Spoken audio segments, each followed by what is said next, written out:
Kadangkala ada orang mengatakan, ya udahlah belajar ke semuanya, ambil baiknya, tinggalkan buruknya. Engkau tahu dari mana itu baik dan itu buruk. Engkau kalau belajar sama dosen, ketika engkau nggak punya ilmu, apa yang disampaikan dosenmu, engkau akan dengarkan semuanya. Contohnya, ada seorang yang kuliah agama di perguruan tinggi Islam, tahu-tahu dia nggak sholat. Jadi bingung, kok bisa nggak sholat? Di perguruan tinggi agama, ternyata dia di sana tadi mendapatkan penyampaian gurunya, yang gurunya mungkin memang nggak sholat. Dia jelaskan sholat itu tujuannya adalah mengingat Allah Azza wa Jal. Jadi kalau kita bicara aqimis sholat li dzikri, dirikan sholat untuk mengingatku, kata dia. Kalau esensi sholat itu adalah mengingat Allah. Jadi ketika engkau sudah mengingat Allah, nggak perlu lagi sholat. Gimana sekarang? Yang disampaikan dalilnya sama Al-Quran, Ustaz. Murid ini yang kata dikatakan ambil baiknya, dia nggak tahu mana yang baik dan mana yang buruk. Sehingga memang kalau bicara menuntut ilmu agama ini harus hati-hati. Kita bicara ilmu agama, tadi kita bicarakan sumbernya adalah Al-Quranul Karim. Kemudian Nabi SAW, kana khuluquhul Quran, beliau adalah praktek dari Al-Quran itu sendiri. Jadi kalau mau tahu Quran, dari kelakuan Nabi SAW, dari ucapan Nabi SAW. Karena beliau full penjelasan untuk Al-Quranul Karim. Baik. Kemudian kita bicara, oke, kita sudah paham Al-Quran sumbernya. Kemudian Nabi SAW sebagai penjelas untuk Al-Quran itu sendiri. Kemudian memahami Al-Quran, memahami praktek Nabi SAW, itu gimana Ustaz? Kadang-kadang anak lihat ada perbedaan pendapat, ini itu macam. Alhamdulillah, Quran dan sunnah Nabi ini sudah dipraktekkan dalam kehidupan ini. Jadi bukan teori yang ada dalam buku.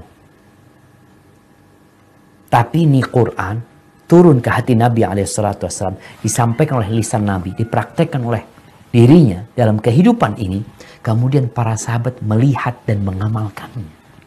Sehingga ketika terjadi praktek-praktek ibadah di masa Nabi SAW atau pemikiran yang salah, Nabi memperbaikinya. Karena ada orang yang salah memahami agama ini. Contohnya, di masa Nabi SAW ada orang yang mau semangat beribadah. Dia orang baik. Orang baik. Ingin melakukan kebaikan. Tapi kadangkala dia ingin berbuat baik, tapi nggak benar. Jadi salah. Ini 3 orang datang ke rumah Nabi SAW. Dia menjumpai istri Nabi, tanya sama keluarga Nabi, gimana sih ibadahnya Nabi SAW ya? Dapatlah informasi. Nabi SAW itu, beliau sholat malam. Tapi beliau tidur juga. Nggak semalam suntuk sholat, enggak. Beliau tidur, pulang sholat isya, ngobrol sama istrinya, kemudian istirahat. Nanti tengah malam atau sepertiga malam akhir beliau bangun, kemudian sholat. Sebelum subuh beliau istirahat lagi. Dijelaskan nih tentang malam Nabi SAW. Terus kalau siang hari Nabi puasa nggak? Nabi ya kadang-kala puasa, kadang-kala nggak puasa beliau. Disebutkan. Terus ya jelas Nabi banyak istrinya. Akhirnya 3 orang ini, setelah dia mendapatkan informasi, dia berusaha untuk mencerna dengan semangat dia tanpa ilmu yang cukup.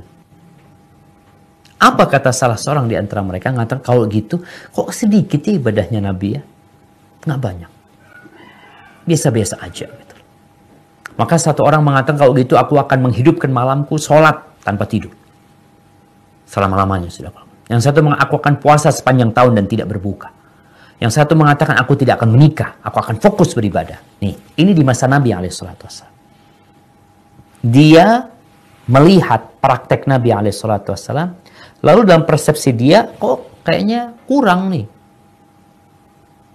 Akhirnya Nabi SAW memperbaiki. Beliau naik mimbar, dikumpulkan tuh para sahabat. Beliau tidak menyebutkan 3 orang ini. Tapi pemikiran 3 orang ini disampaikan. Aku mendengar ada orang-orang yang mengatakan seperti ini, seperti ini, seperti ini. Ketahuilah, kata Nabi SAW, aku ini orang yang paling ngerti tentang Allah. Aku orang yang paling bertakwa. Aku orang yang paling takut sama Allah SWT. Aku itu sholat malam dan aku tidur. Ini prakteknya. Aku itu puasa dan aku berbuka. Puasa sunnah dan kadang-kadang nggak puasa. Dan aku menikah dengan para wanita. Barang siapa man raghiba an sunnati falaysa minni. Barang siapa yang tidak suka dengan sunnahku maka bukan dari golonganku. Maka kalau belajar ilmu ini tadi Al-Quran, sunnah, prakteknya Nabi SAW. Siapa yang tahu prakteknya Nabi SAW? Para sahabat Nabi. Buktinya ada sahabat yang salah, diperbaikin. Sehingga pemahaman-pemahaman sahabat yang menyimpang diperbaiki sama Nabi SAW. Islam sudah sempurna. Maka kalau bicara bagaimana kita mengetahui ilmu itu benar atau enggak, sandarannya Al-Quran dan Sunnah, kemudian pemahaman para sahabat Nabi yang telah mempraktekkan agama ini.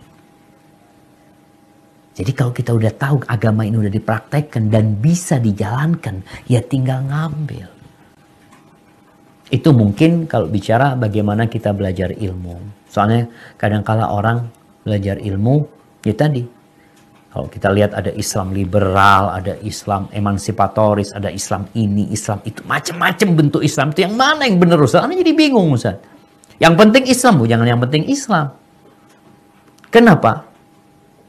Kita Islamnya yang biasa-biasa aja. Belajar Islam yang biasa-biasa aja. Nggak perlu dikurangin, nggak perlu ditambahin, yang biasa-biasa aja.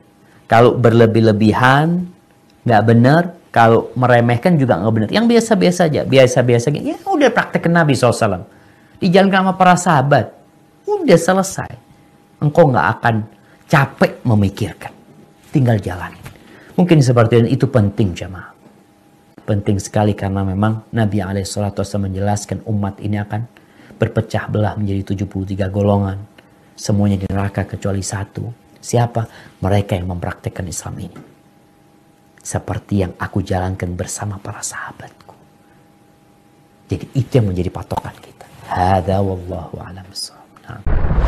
Dakwah semampumu.